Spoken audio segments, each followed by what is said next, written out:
Dear learners, welcome to the Engineering Chemistry e-lecture series. We are continuing the e-lectures of the green chemistry topic.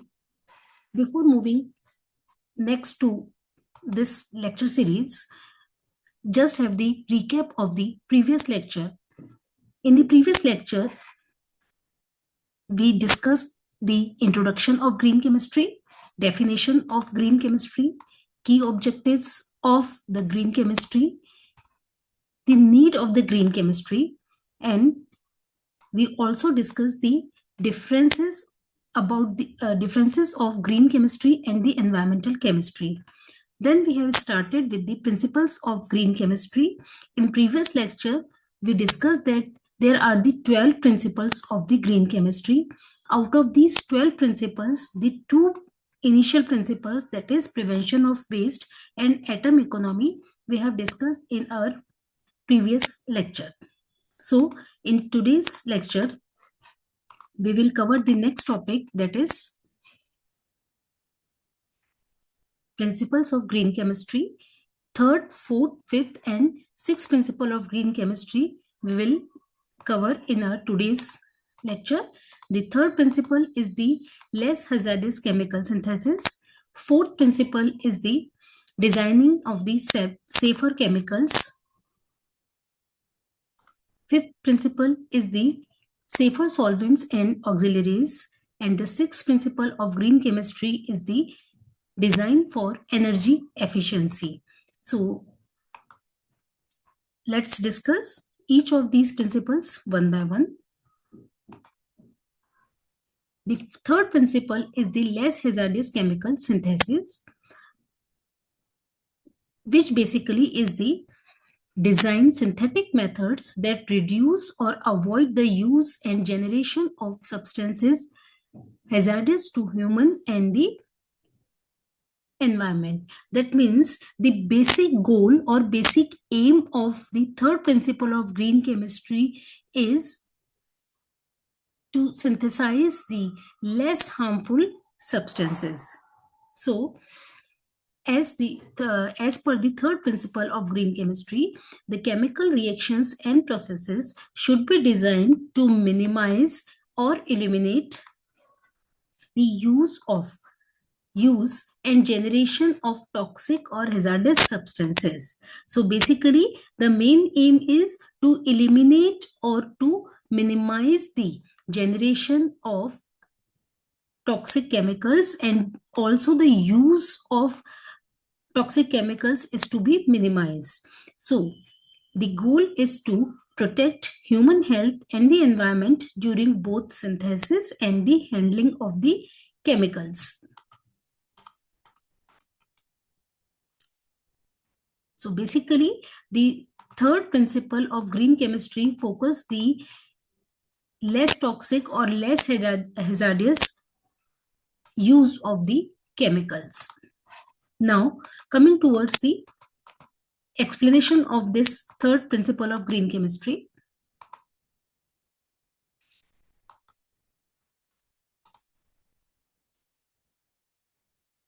The third principle of green chemistry is the use of less harmful or less toxic reactants. So, how it can be implemented? Firstly, to choose safer reactants and benign reagents instead of the traditionally used toxic or the corrosive substances. Secondly, the reactions should be designed to avoid hazardous intermediate, for example, phosgenes, cyanides, and other heavy metals. Third, to reduce the formation of toxic byproducts or waste. Fourth, to ensure that both the processes and the products are the safe as possible for workers, consumers, and the environment. So, how we can design a safer chemical process? So, the safer chemical process, the four main objectives we can identify. First is to use safer reactants. How? to avoid toxic and corrosive substances to protect workers and the environment. Secondly, to eliminate hazardous intermediates, that is, design reactions to bypass the dangerous compounds like phosgene. Thirdly, to reduce toxic byproducts to minimize the waste and harmful substances produced during the process. And fourth one is the ensure overall safety, that is prioritize the safety of workers, consumers and the environment in both processes as well as the products. So examples of the third principle of green chemistry are: first example, the use of hydrogen peroxide for oxidation. In traditional method, for oxidation, generally the chromium 6 or the permanganate substances are used as the oxidizing reagent. Both of these substances are the toxic substances.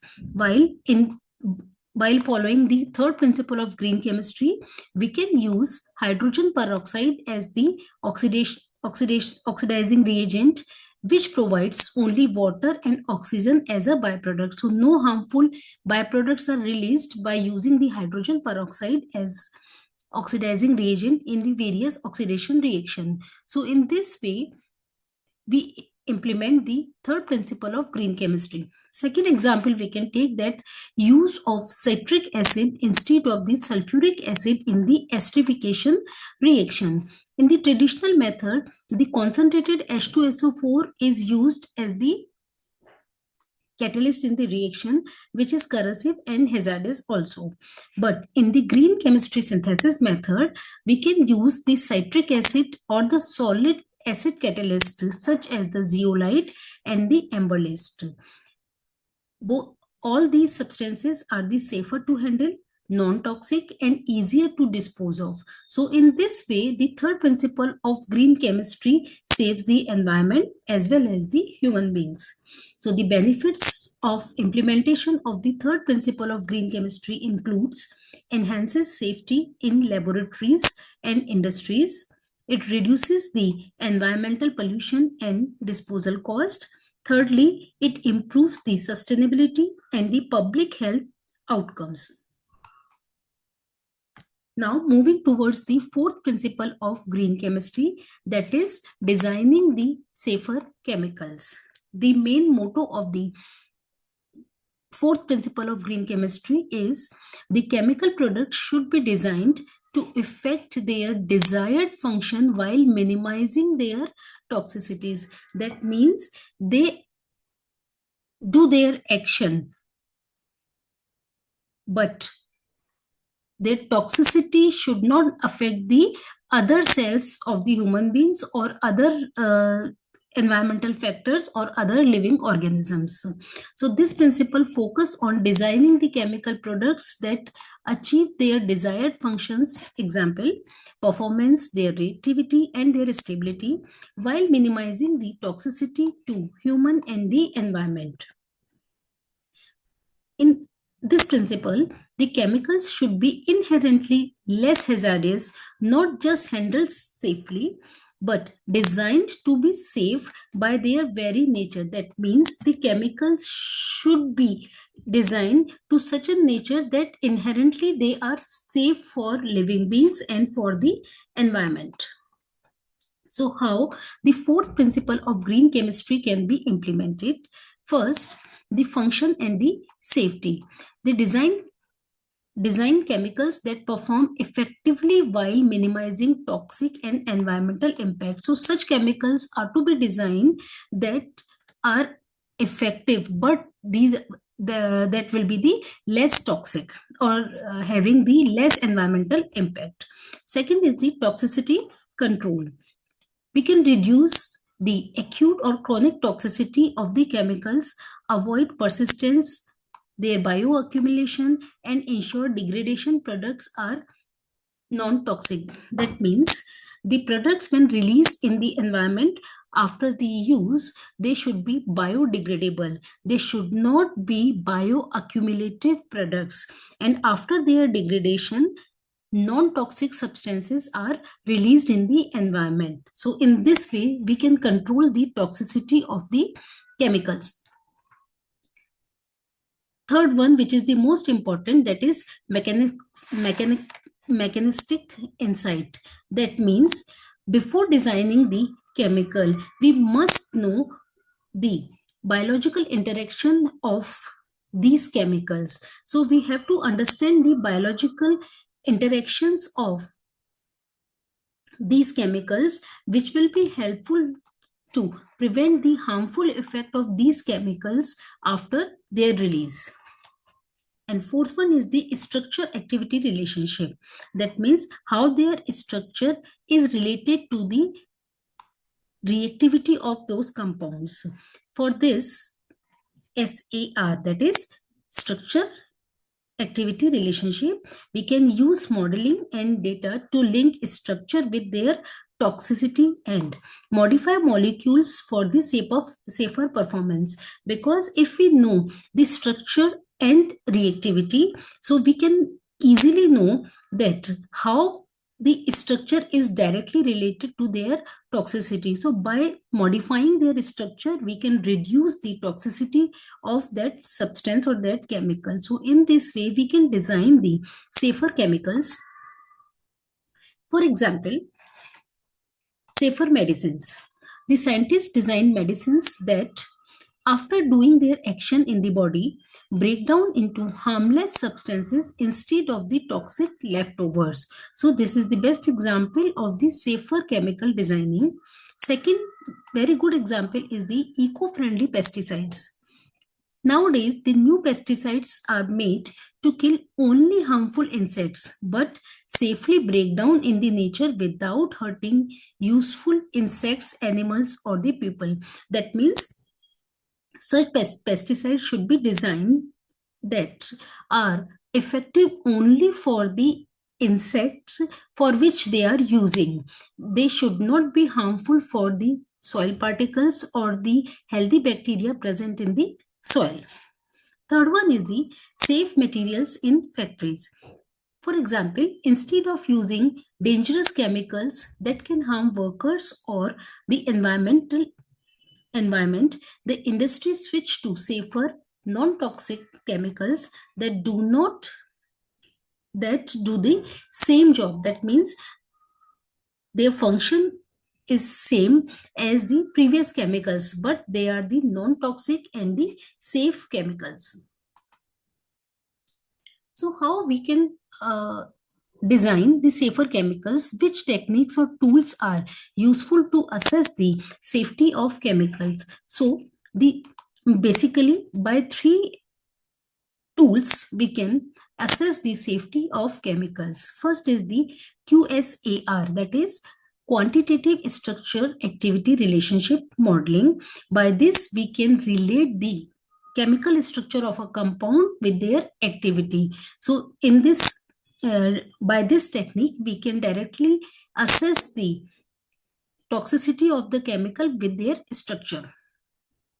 Second one is the computational toxicological and in silico screening. And third one is the life cycle assessment for environmental impact, so that we can know that after dispose of how harmful these substances are. So the benefits of the fourth principle of green chemistry are: it reduces the risk to human health and ecosystems, it decreases cost associated with the safety measures and waste treatment. Third, it promotes sustainable innovation in chemical industries. Now, coming towards the fifth principle of green chemistry, that is safe solvents and auxiliaries. Basically, the fifth principle is about the use of solvents and auxiliaries in the chemical reactions or the chemical synthesis. The fifth principle says that the safest solvent is no solvent at all. But if one must be used, choose the least hazardous option. That means it is better option to carry out the chemical reaction without solvent. But if it is not possible, then choose such a solvent that is less harmful. So basically, the fifth principle emphasizes on minimizing or eliminating the use of auxiliary substances such as solvents, separation agents, and other processing aids whenever possible, and use safely. If their use is unavoidable, that means use of solvent is unavoidable, then they should be as safe as environmentally benign as possible. So use such solvent that are safe for the environment. So the fifth principle, we know that the solvents and auxiliaries are often used in the chemical processes for dissolving reactants, controlling temperatures, enabling mixing, and the various type of purification process. These substances don't contribute to the final product, yet they can be a major source of waste and pollution. So we know that the solvents are useful for processing the chemical reaction, but their role in the final product formation is not so important because they are not chemically involved in the formation of the product, but after reaction they can cause the pollution, because the many organic solvents like benzene, toluene, and the chloroform are toxic, volatile, flammable, and hazardous, and non-renewable and non-biodegradable. So due to these very harmful effects, we want to design such chemical synthesis methods which are solvent free. So, how fifth principle of green chemistry can be implemented? Three main things are there. First, avoid the solvents and auxiliaries if possible. That means try to carry out the solvent free reactions. Second one is the, if it is not possible to carry out the reaction without solvent, then use the safer alternative of the harmful solvents like benzene and the volatile organic solvents. So these safer alternatives are water, supercritical carbon dioxide, and the ionic liquids. Third, if it is not possible to use these safer chemicals, so third, what we can do, we can reduce the quantity and improve the recovery or recycling of the solvent. That means if the organic benzene like harmful solvents are necessary to use to in the reaction, so what we can do, we can reduce their quantity, we can reduce use their minimum quantity as possible, and after completion of the reaction we can recover or recycle these solvents instead of the disposal in the environment. So in this way we can safely use the solvents and auxiliaries and reduce its harmful effects. Examples of solvent free or the safer processes are, first is the solvent free reaction. Example, solid state reaction or the melt reaction. We can perform the chemical reaction without the use of the solvent. Second one is the microwave assisted or ultrasonic assisted synthesis. So in the microwave or ultrasonic synthesis method, we can eliminate the solvent use. Third one is the use of water as the reaction medium. Instead of using various harmful organic solvent, we can use water as a solvent where it may be possible. For example, Suzuki coupling reaction is in traditional way carried out by the organic solvent with the help of the organic solvent, but nowadays it can be easily carried out by using the water as a solvent. So by these three methods we can get various type of benefits such as reduced hazardous waste in the environment, lower risk to workers and the environment, decreased production and disposable disposal cost, and improve processes efficiency and the sustainability. Now, the sixth principle of green chemistry is the design for energy efficiency. The sixth principle says that reduce energy usage and environmental impact of the chemical reaction. The most sustainable reaction is one that proceed at room temperature and atmospheric pressure using minimal energy input. That means the reaction which can be carried out at the normal temperature and pressure are energy efficiency reactions, because no additional fuel or additional pressure device we have to use for these reactions. So this principle states that energy requirements of the chemical process should be recognized for their environmental and economic impacts and should be minimized. Reaction should be conducted at ambient temperature and pressure whenever possible to save the energy. So why implementation of this principle is necessary? We know that energy consumption in chemical processes is for heating, cooling, stirring, distillation, etc. And these energy consumption often comes from the non-renewable energy sources like fossil fuels, due to which greenhouse gases emission may occur, high operational cost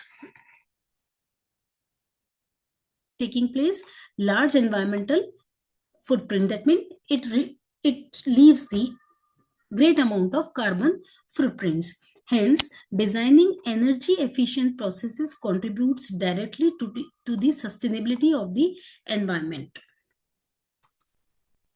So, how sixth principle of green chemistry can be implemented? There are four ways by which we can implement the sixth principle of green chemistry, that is reduce energy input. That means we can minimize the energy input without compromising the product yield or the quality of the product.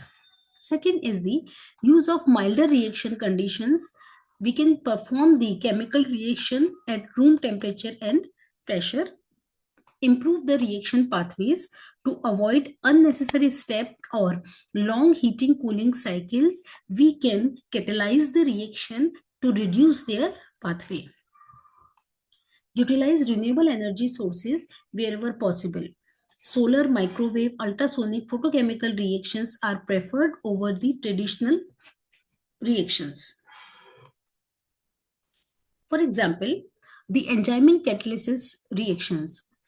The biocatalytic processes often work under mild conditions at the room temperature, neutral and pH, and the normal pressure conditions.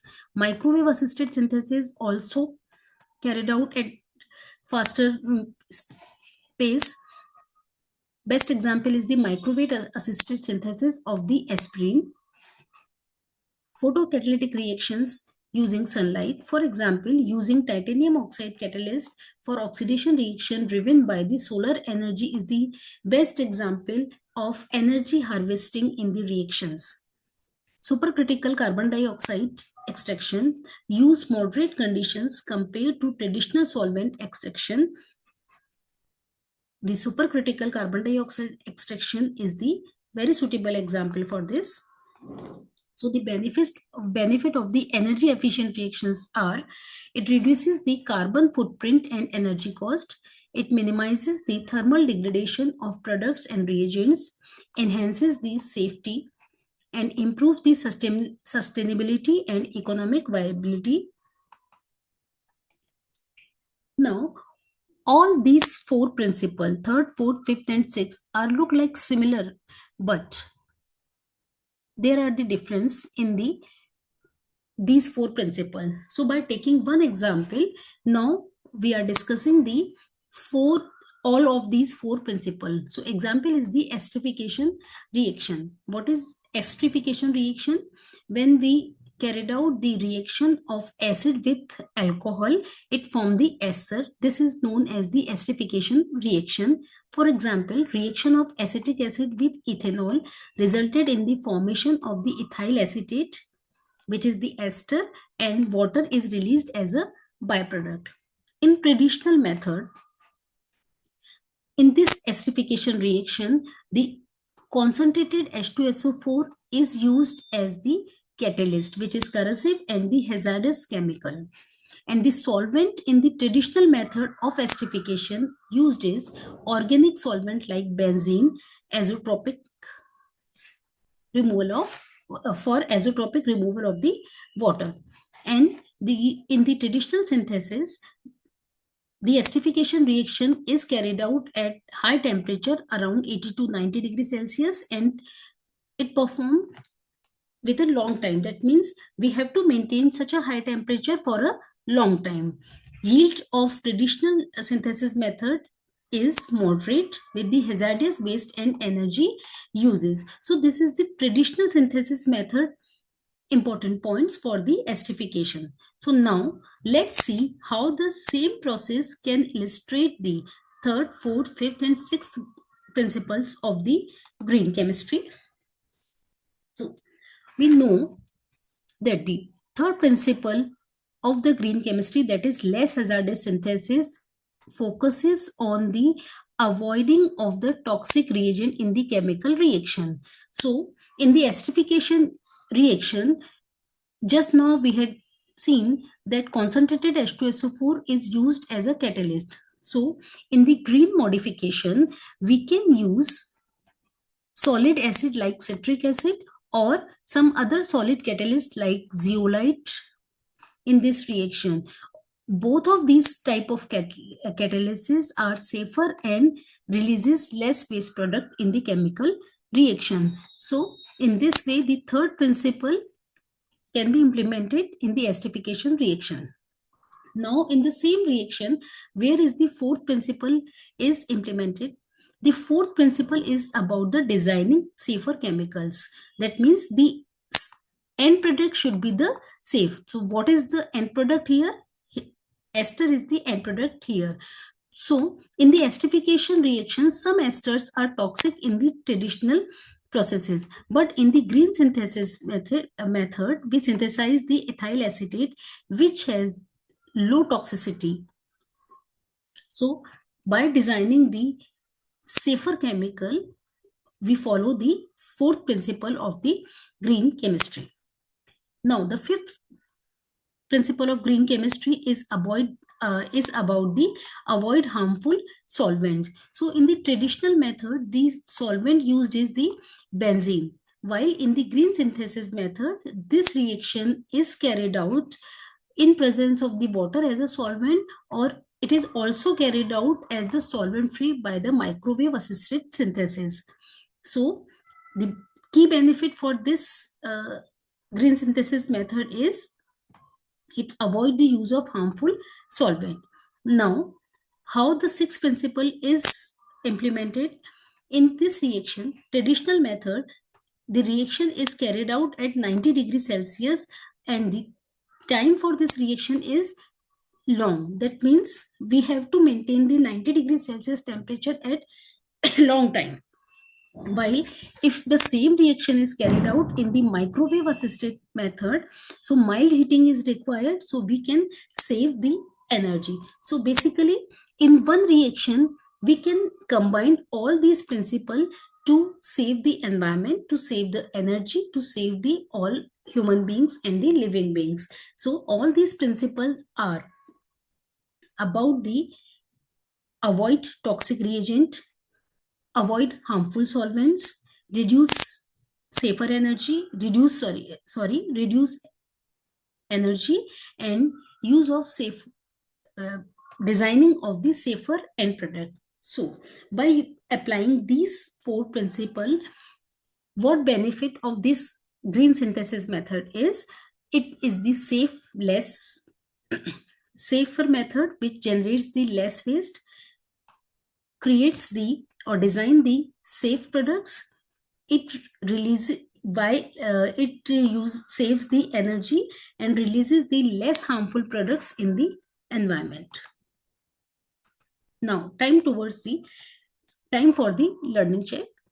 Performing biodiesel synthesis in supercritical methanol without any solvent.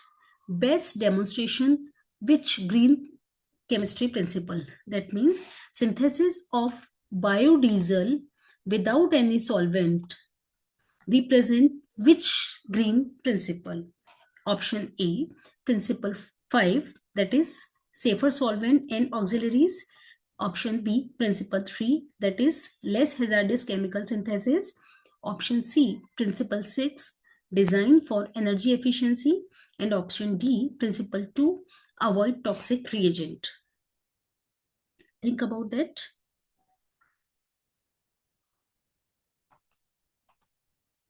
Yes, you are right.